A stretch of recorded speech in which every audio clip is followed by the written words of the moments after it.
So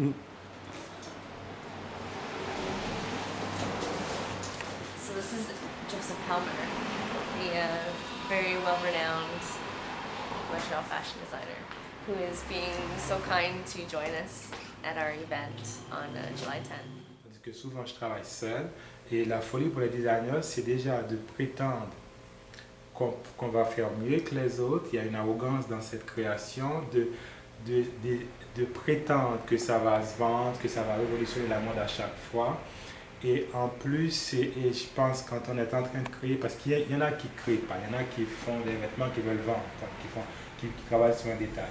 Mais les vrais designers qui font de la création et souvent qui travaillent beaucoup, des heures et des heures sur un détail, parce qu'ils veulent ça, ils veulent toujours dépasser les limites. On va peut-être croire que j'ai été élevé dans un hôpital, parce que là, j'ai grandi avec un handicapé, mais j'avais aussi une cousine qui était folle.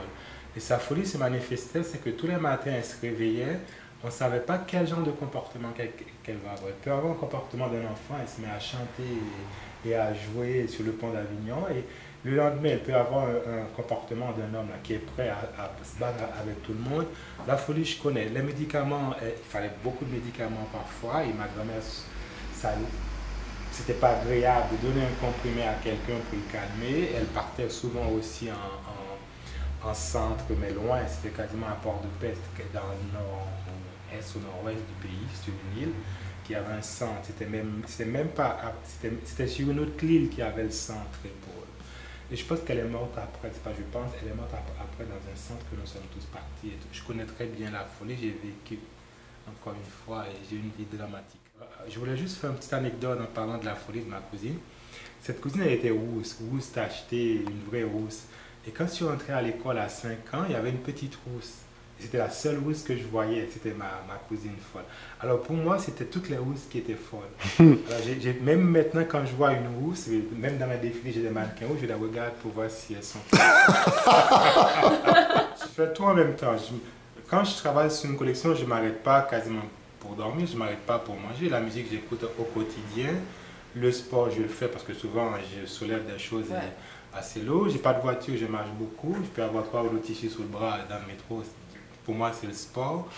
Et, comment je peux dire, au lieu d'aller à la campagne, je peux faire de la broderie. Pour moi, c'est comme si j'étais au bord de la mer. Du coup, je reste toujours dans mon travail. Je pense que j'aime bien ma folie. Je reste là-dedans.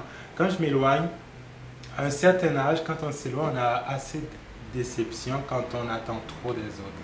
Mais je pense qu'à Montréal, s'il y a un endroit où je passe vraiment mon temps pour m'empêcher, même pour, comment je pourrais dire, pour cultiver ma folie et pour l'empêcher de déborder, c'est la grande bibliothèque où je suis assez. Normalement, je m'arrête quand je ne vois plus rien, aussi bien pour enfiler une aiguille que pour faire n'importe quoi. Mais c'est mes yeux qui me guident. Tant que je vois, je travaille. La fatigue, je ne le sens quasiment pas quand je travaille. Je peux dormir 3 heures, je peux ne pas dormir, comme la veille de chaque défilé, je ne dors pas, ça ne me dérange pas.